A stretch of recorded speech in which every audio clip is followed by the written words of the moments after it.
Our Lord and Savior, tonight we pray that you would get glory from this hour, that your name will be lifted up in praise and in the preaching of your word. We pray that your word will find its way into our hearts and bless us. Stand with us. In the name of Jesus Christ, we pray. Amen. Now, I would not have you ignorant, brethren, that oftentimes I purposed to come unto you, but was led hereto, that I might have some fruit among you also, even as among other Gentiles. I am debtor both to the Greeks and to the barbarians, both to the wise and to the unwise. So as much as in me is, I'm ready to preach the gospel to you that are at Rome also.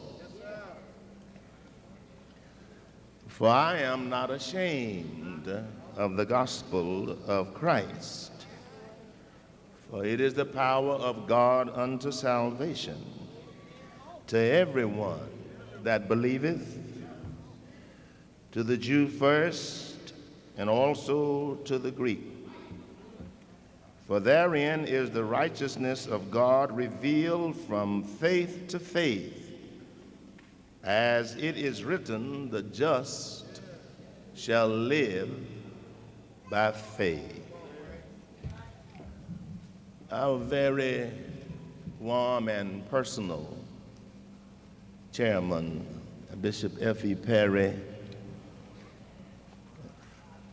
to all of the heads of the departments, to Bishop Ford and to the General Board, fellow bishops, to the saints and delegates of this great UNAC-5 convention, to the state supervisor of these metroplexed jurisdictions, and to all of the saints of God everywhere. I'm listening at what was written in the Bible, and it was in reference to some unpleasant thing. It said, your hour has come. I am thankful to the chairman of this great convention and to the program committee for having chosen me to speak tonight. And I want to thank the Lord Jesus Christ for having given me strength to be here. I thank God for salvation, don't you? I'm glad I'm saved. How many of you in here are saved tonight? Amen. Isn't that wonderful? You need to look around. Let's hold them up again and we'll see where we are. And so tonight, because of Christ Jesus and the strength that he has given us to stand here tonight, I'd like to focus my attention on this challenging passage of Scripture, and especially the 16th verse.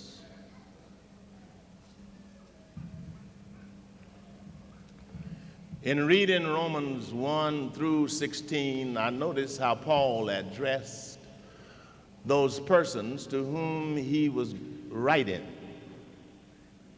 He gave us a salutation, talked to them, told them about things that were encouraging,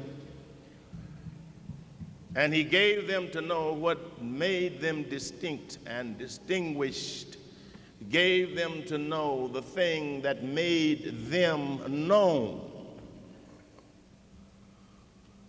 He did not deal with their civilization. He did not brag on their acquisitions of wealth. He did not talk about the fact that they lived in the city that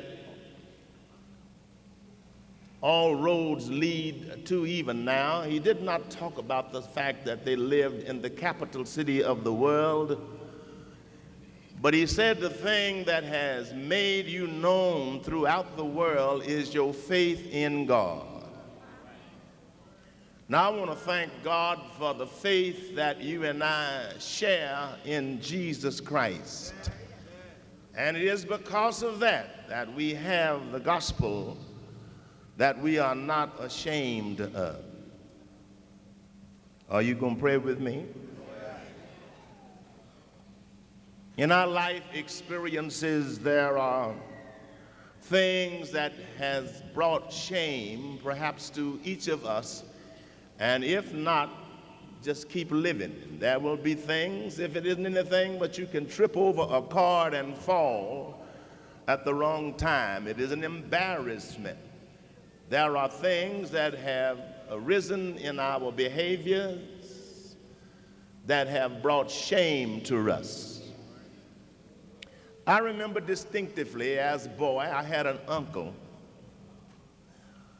And my uncle on the weekends would visit the bars and get high. And when my uncle got high, if you would have seen how he conducted himself, not in a vulgar fashion, but in a fashion that reduced him from the level of manhood to a child. And it was embarrassing to me, and I would not point my uncle out to any of my friends. There are things that have happened in our lives that can make us ashamed.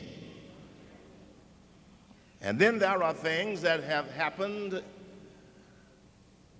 in others' lives that have made us ashamed.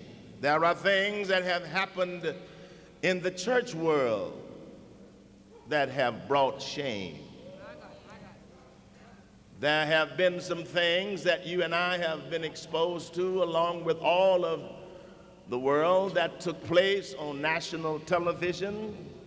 There have been personalities that we know by name that were shamed, and they were not only shamed, but they made the church world embarrassed and ashamed.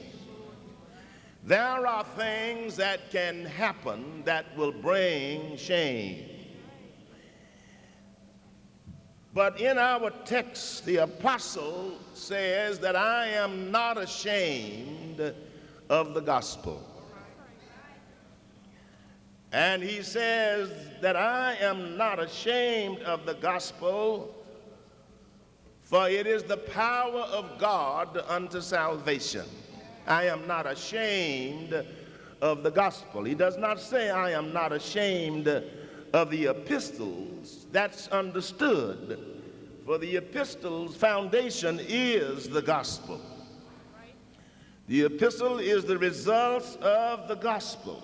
For the gospel is the centerpiece of all New Testament truths. When we pass from the gospel to the epistles, we must understand that the epistles are not in advance of the gospels.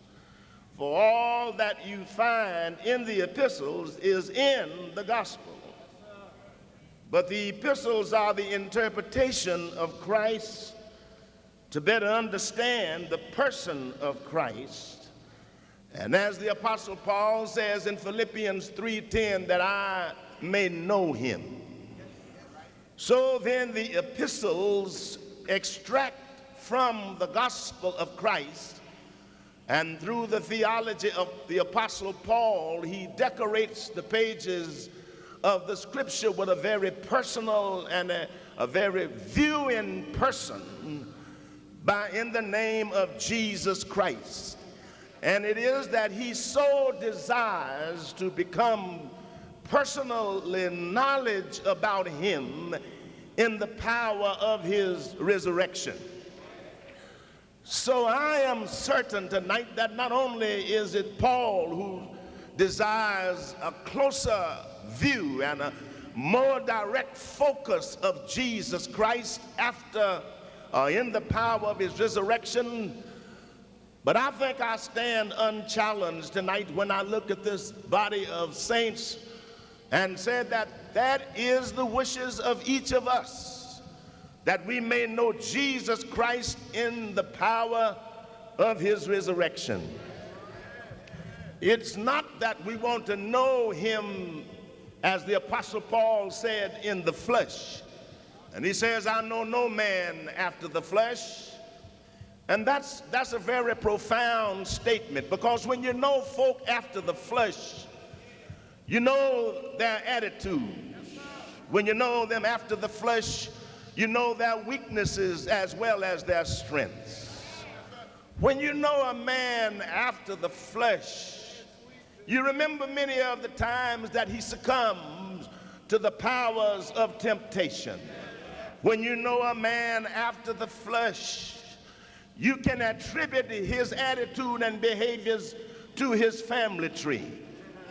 And the Apostle Paul said, I know no man after the flesh. I don't even want to know Jesus after the flesh. Because if I know Jesus after the flesh, then I know him in a very limited capacity. I know a Jesus that's in Caponia, and that's the only place he really is, if I know him after the flesh. I know a Jesus that's in Jerusalem, and that's the only place he is, if I know him after the flesh. I want to know if you're going to pray with me tonight. But if I know him no more after the flesh, it takes the limits off of him. And I can know him in Dallas as well as those of you who reside in the Hoosier state. If I know Jesus not after the flesh, but if I know him as the Son of God with unlimited power, then I know him as one who is able to meet every insufficiency of mine. I know him as one who's able to strengthen every weakness. I know Jesus as he who is the personification of the gospel.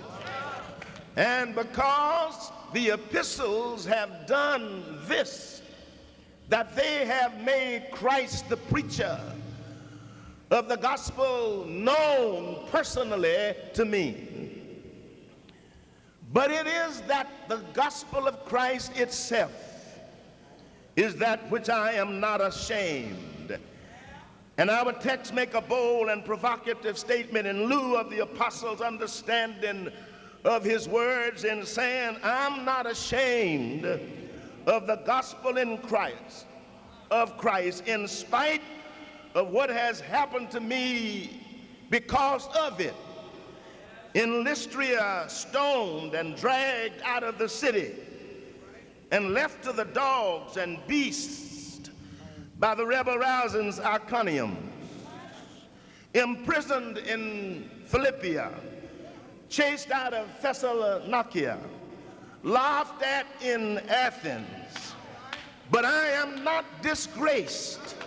I am not dishonored. I am not discredited or reproached. But I'm proud of the gospel. I have no consciousness of shortcoming. I am not ashamed of the gospel, for the gospel has been subjected to disparagement and ridicule. Besides being a stumbling block to the Jew and foolishness to the Greek, I have not succumbed to this temptation. In fact, the gospel has nothing of an impressive worldly nature to recommend it.